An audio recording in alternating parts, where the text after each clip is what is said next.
إن الحمد لله نحمده ونستعينه ونستغفره ونعوذ بالله من شرور أنفسنا وسيئات أعمالنا من يهده الله فلا مضل له ومن يضلل فلا هادي له أشهد أن لا إله إلا الله وحده لا شريك له وأشهد أن نبينا وحبيبنا محمدا عبده ورسوله الذي لا نبي ولا رسول بعده.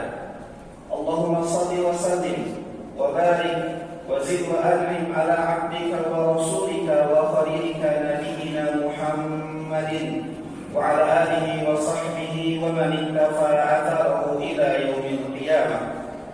فقال سبحانه وتعالى في كتابه الكريم: أعوذ بالله من الشيطان الرجيم. يا أيها الذين آمنوا اتقوا الله حق تقاته ولا تموتن إلا وأنتم مسلمون. اللهم علمنا ما ينفعنا وانفعنا بما علمتنا وزدنا علما وأرنا الحق حقا وارزقنا اتباعه وأرنا الباطل باطلا وارزقنا اجتنابه. أما بعد فيا أيها الحاضرون أوصيكم وإياي بتقوى الله. اتقوا الله تعالى بامتثال أوامره واجتناب نواهيه فقد فاز المتقون. Ikhwatal iman hadirin salat Jumat rahimani wa rahimakumullah. Dalam ibadah yang mulia ini, di hari Jumat yang penuh dengan keberkahan ini, setelah kita memuji Allah Subhanahu wa taala, mengagungkan Allah, mensucikannya serta bersyukur kepadanya atas semua kemudahan-kemudahan, nikmat, hidayah dan kasih sayang yang Allah curahkan kepada kita hingga sampai saat ini.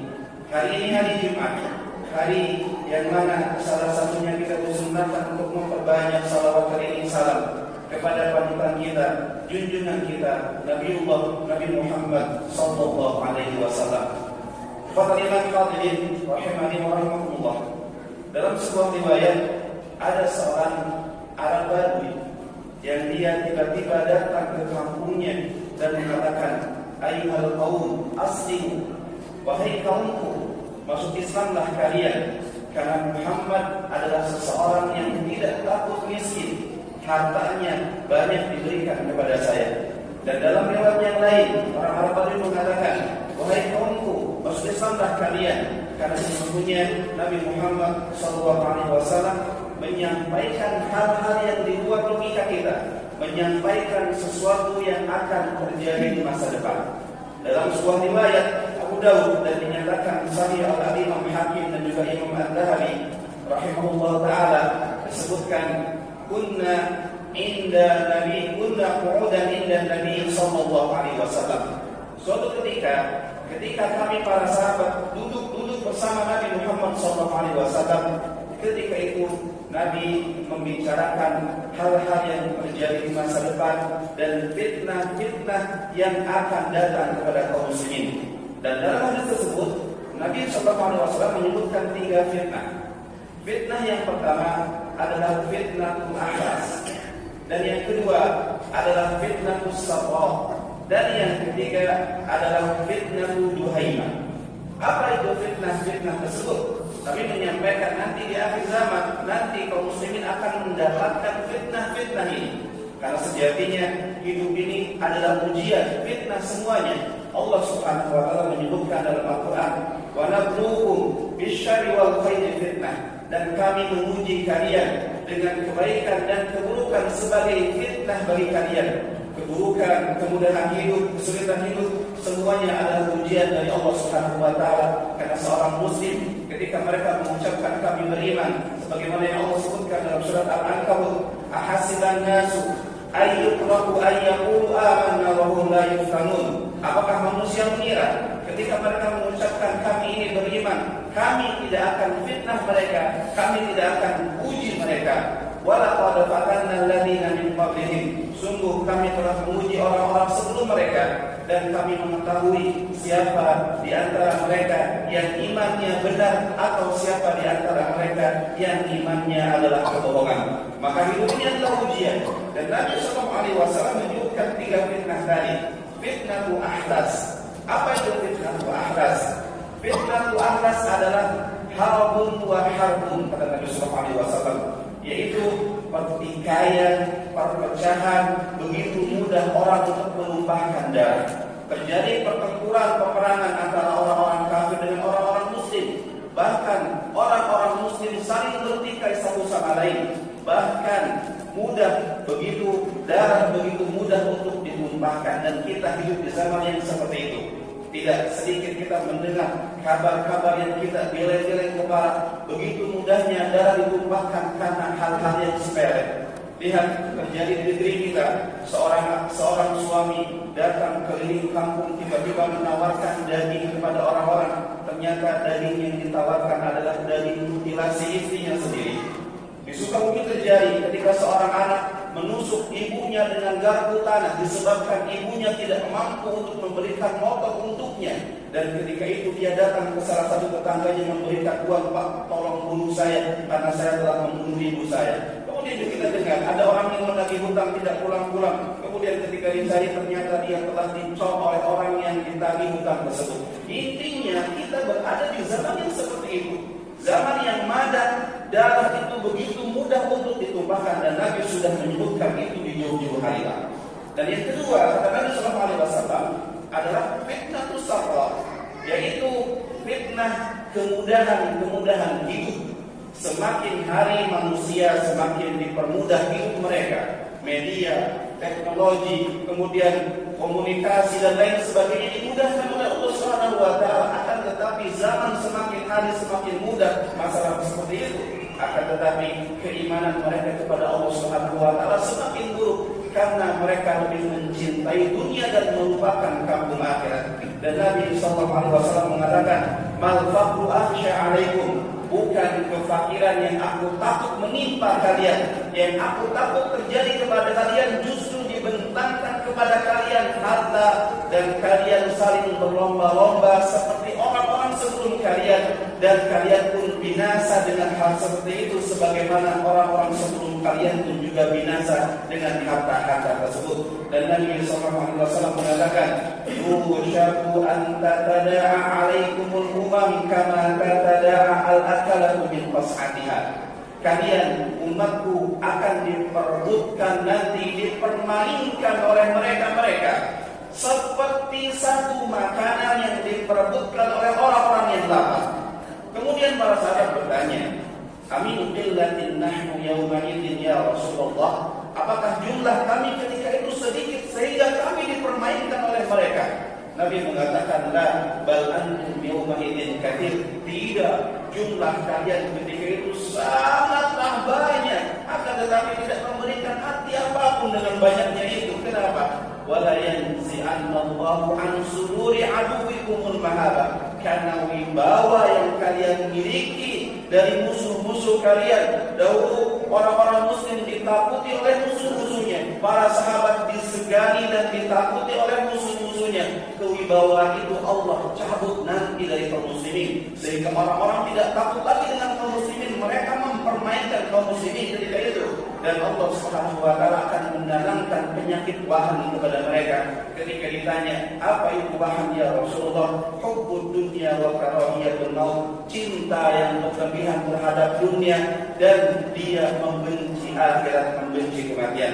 Dan fitnah yang ketiga kata Nabi sallallahu alaihi wasallam adalah fitnatu duhaima, yaitu fitnah yang ditujukan kepada agama, menyerang agama, ghazwul fikri, perang pemikiran, sehingga yang terjadi muncullah sekte-sekte sesat, dan muncullah orang-orang yang menyerang akidah kaum muslimin. Bahkan Nabi sallallahu alaihi wasallam mengatakan, "Sataftariqu ummati ala 73 firqah." Umatku ini akan terpecah menjadi 73 golongan. Mereka sudah keluar jauh dari agama. Mereka memiliki keyakinan-keyakinan yang salah.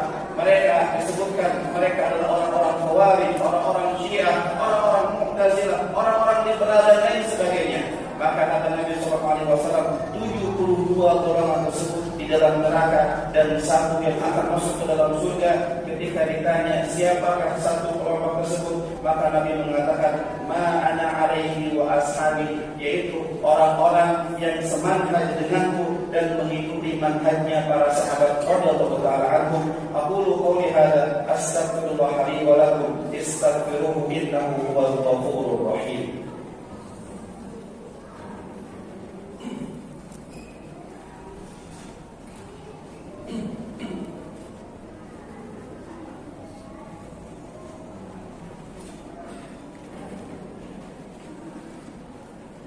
Alhamdulillahi rabbil alamin, wa bihi nasta'inu ala umuri dunya waddin, wassalatu wassalamu ala ashrafil anbiya'i wal mursalin wa ala alihi wa sahbihi ajma'in. Amma ba'du. Ikhwatal iman, ayyuhal hadirun rahimani wa rahimakumullah. Apa yang harus kita lakukan ketika kita berada di zaman yang seperti itu, yang banyak Nabi sallallahu alaihi wasallam menyebutkan tentang keburukan zaman tersebut. Bahkan Nabi sallallahu alaihi wasallam mengatakan apa? Satal qauli ba'di athara, kalian akan dapatkan zaman athara. Para ulama berbeda pendapat tentang athara, tetapi arti dasar athara adalah keegoisan seseorang. Dan para ulama mengatakan maksud dari athara ini adalah kalian akan mendapatkan pemimpin-pemimpin yang egois, dengan kepemimpinannya mengkayakan diri dan keluarga mereka sendiri dan tidak memperhatikan rakyatnya. Maka ketika itu Nabi SAW mengatakan fasbiru, bersabarlah kalian ketika menghadapi hal-hal yang seperti itu, hatta talqauni 'alal haud, sampai kalian bertemu denganku di telagaku, kata Nabi SAW. Seakan-akan Nabi mengatakan kalian yang bersabar dan beristiqomah dalam ketaatan, ketika di zaman yang seperti itu aku berikan undangan spesial kepada kalian bisa masuk ke dalam telagaku, kata Nabi SAW. Kemudian juga Nabi SAW mengatakan layak zaman, akan datang sebuah zaman ketika seseorang berpegang teguh dengan agamanya seperti dia memegang bara api. Ketika itu cemoohan, gunjingan, dan hal-hal yang lain yang buruk datang kepadanya karena agama yang dipegangnya. Akan tetapi ketika dia membuang agama tersebut, celaka akhiratnya. Akan tetapi ketika dia mempertahankan agama tersebut, bara api tersebut panas karena orang-orang sudah tidak lagi memperhatikan agamanya Allah Subhanahu wa taala. Maka beristiqomahlah wahai kaum muslimin, dan carilah cara supaya kita bisa beristiqomah dalam menghadapi semua ujian-ujian dunia ini.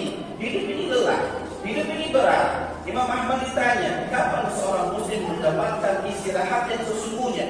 Beliau mengatakan, istirahat sesungguhnya seorang muslim adalah ketika dia menginjakkan kakinya ke dalam surganya Allah Subhanahu wa taala. Sebelum itu semuanya penat, sebelum itu semuanya capek, lelah, dan ujian-ujian yang banyak yang menggerogoti keimanan dan keistiqomahan seseorang. Maka berdoalah kepada Allah Subhanahu wa taala dengan doa-doa yang diajarkan Nabi sallallahu alaihi wasallam. Ya muqallibal qulub, tsabbit qalbi ala dinik. Wahai zat yang membolak-balikkan hati, teguhkanlah hati kami di atas agamamu. Karena Nabi mengatakan nanti di akhir zaman ada orang yusbihu mu'minan wa yumsi kafiran.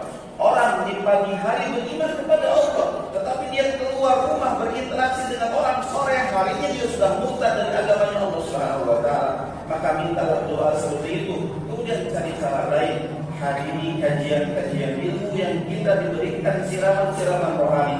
Bayangkan ketika kita menghadapi fitnah-fitnah yang banyak, akan tetapi dalam satu pekan yang kita tidak dinasehati, kita tidak diberikan bujangan-bujangan dan nasihat-nasihat sebagai siraman rohani kita, bagaimana kehidupan orang? Dia akan gersang, dia akan jauh dari hidayah Allah Subhanahu wa taala.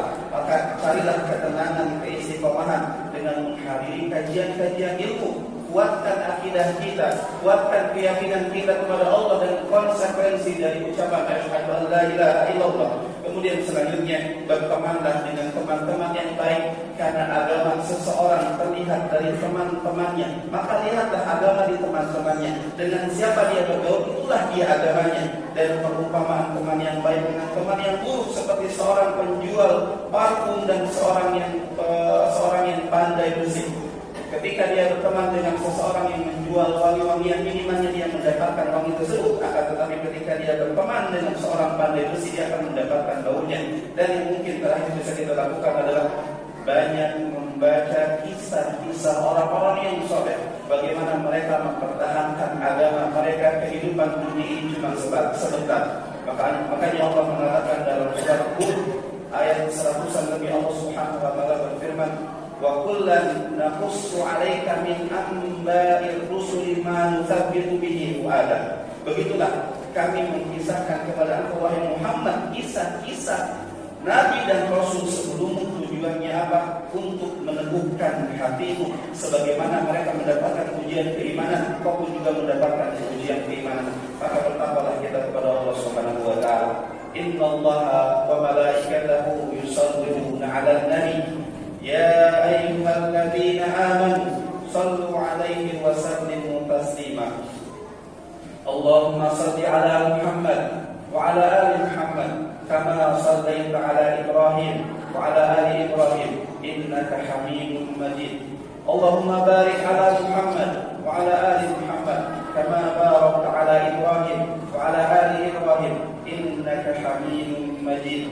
Allahumma ighfir lil muslimina wal muslimat wal mu'minina wal mu'minat al ahya'i minhum wal amwat innaka sami'un qaribun mujibud da'wat ya qadiyal hajat.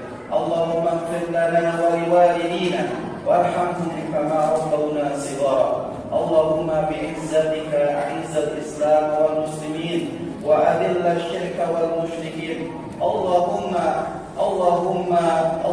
ansurna ikhwana al-muslimin al-mustad'afina fi kulli zamanin wa makan. Allahumma ansur ikhwana al-muslimin al-mustad'afina fi Palestin. Allahumma anta ya mujri as-sahab wa munzil al-kitab wa hazim al-ahzab insurhum uhzumhum wansurna alaihim. Allahumma aminna fi awqalina hadhihi Indonesia.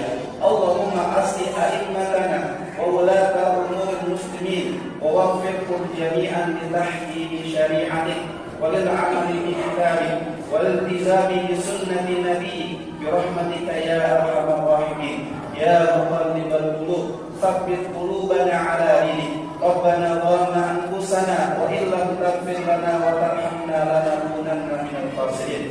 Rabbana la tuzigh qulubana ba'da idh hadaytana wa hab lana min ladunka rahmah innaka antal wahhab. Rabbana hab lana min azwajina wa dhurriyyatina qurrata a'yun waj'alna lil muttaqina imama. Rabbana atina fid dunya hasanah wa fil akhirati hasanah wa qina 'adzaban nar. Wa sallallahu 'ala nabi wa 'ala alihi wa sahbihi wa sallam. Subhana rabbika rabbil 'izzati 'amma yasifun wa salamun 'alal mursalin walhamdulillah.